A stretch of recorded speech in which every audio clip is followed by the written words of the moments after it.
You're listening to the Pickaweb Business School, helping business owners get online, get found, and get more customers. With your host, Tony Messer.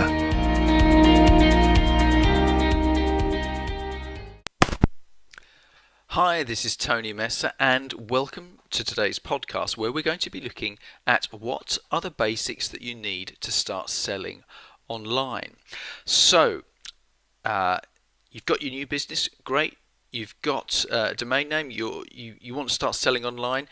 What are the things that you need? Well, effectively, obviously, you're going to need a website, but you're going to need a very specific type of website. You're going to need what's called an e-commerce platform. You're going to need that e-commerce platform to link up to a payment gateway so that you can accept online payments. And so those are the two main things that you're going to need. So let me talk you through a few of the options and a few of the things that you need to consider so that you make an informed decision.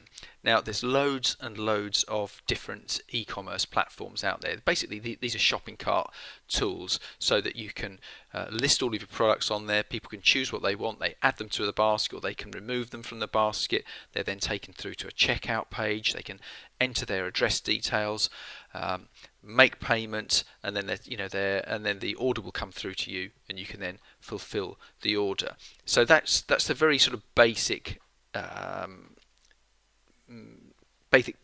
path that people are going to take when they're going to purchase from you.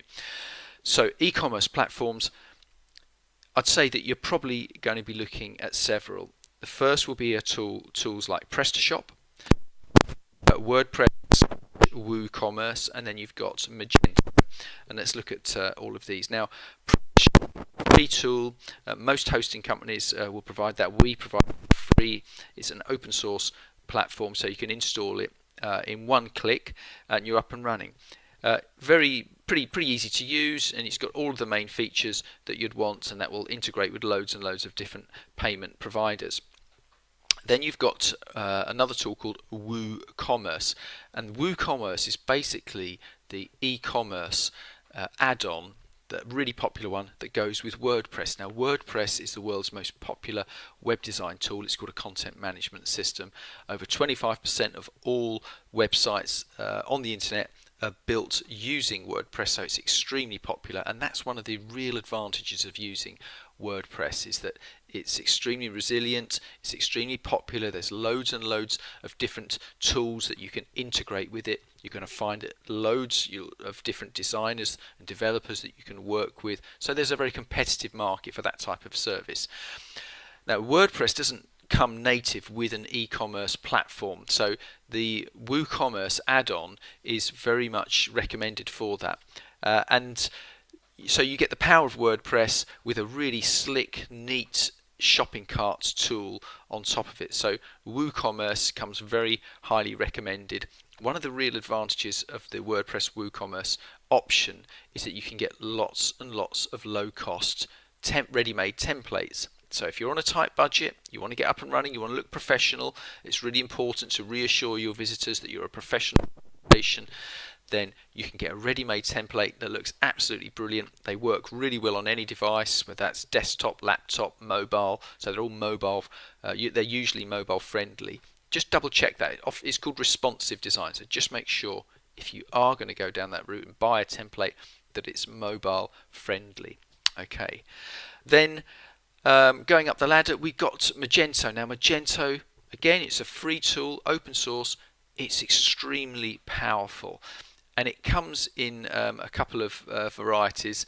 The free one is the one that most people will tend to go for. The actual paid for version, that's for huge organisations, so you don't need to worry too much about that. So just go for the standard Magento option. Powerful platform, but power comes at a price, and you're going to find that if you need help, and you will need, because this isn't a tool for novices, if you're going to need some help, a Magento developer, they're not going to come cheap. This is a powerful tool, but Magento developers will be a bit more expensive. So it's probably the most powerful of all the tools that we're looking at, but it's probably going to be the most expensive option to go for. If you want my honest opinion, I would stick with WordPress and WooCommerce because I think it's a great tool. and it's really popular, and it's got loads of plugins. And if you need help, if you need someone to come and do some work for you, you're going to find that you've got a competitive market of people there. All right. So you've got your tool. Now you need to start thinking about taking payments. Lots and lots of different payment providers out there. Traditionally, what you'd need to do is go to your bank, apply for a merchant account, then you get a merchant account, and then you need to go and get a front-end payment gateway. The merchant account allows you to accept credit and debit card payments into your account, and the payment gateway is kind of like the front-end interface so that you can accept them securely. And that was the old way. The issue here is that you'll apply to your bank, they got much tighter on who they can accept and who they can't. They do all sorts of risk evaluations and this sort of things, and it can take a few weeks, to actually get a decision. And if you want to launch your product or service and your new website, you don't want to be waiting around for weeks. And then what happens at the end of that process? If they decline you, and that does quite often happen, they'll say, oh, you're in a high risk category, or we're not accepting these ones at the moment, or whatever reason it is. The last thing you want to be doing is getting all ready to go, getting all your marketing ready and priming everybody that you're going to be launching soon, and then the bank turns around and lets you down. So another option that we find is very, very good, very popular these days, is a tool called Stripe. That's stripe.com, stripe.com. And with Stripe you can accept online payments, very fast setup, and they'll usually you'll get accepted very, very quickly, same day setup, integrates with loads and loads of different platforms. It will definitely integrate nicely with WooCommerce or any of the ones, PrestaShop or Magento.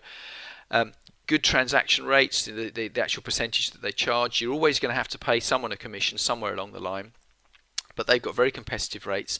But the advantage is you're up and running very quickly. Now they will check you out, obviously. If you're selling dodgy stuff, or if you're getting loads of chargebacks where people are saying that they haven't received their goods, they're gonna put a stop to your account. But as long as you're an honest trader, as long as you're not selling some sort of dodgy stuff, you'll be absolutely fine. So Stripe's a really good option.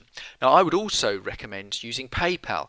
And some people turn around and say, oh well, Tony, PayPal, they charge really high commission rate, it's a couple of percent, 3% or whatever it is. Yeah, I hear all of that, but you don't want any friction when it comes to people making payments, okay? The more options that you give them, the better. And some people look at PayPal and they think, oh well, PayPal, it's kind of funny money, it's not in my bank account, I prefer to pay with PayPal. Or maybe, I haven't got paid yet, I haven't got enough money in my bank account, so I'll use my PayPal account, I've got a bit of cash in there. The point is, the more options that you give people to make payments, the better your business is going to do. So just try to see over those sort of negative points. If you're thinking that PayPal is expensive or it's a bit diddy or whatever it is, it's a great tool, and you want to give people as many options as possible. Make the whole checkout process as frictionless as possible. Okay, so there you go. Those are the very, very basics that you're going to need to start selling online. I mean, when it comes to e-commerce, there's a lot of moving parts. There's a lot more involved than that. There's SEO, there's conversion optimization, all sorts of things like that you need to be thinking about. But these are the absolute basics: choosing an e-commerce platform and choosing a payment gateway provider. Okay, I hope you found that useful. I'll be back soon with more hints and tips, and I'll be speaking to you soon. Thank you very much then. All the best. Bye bye.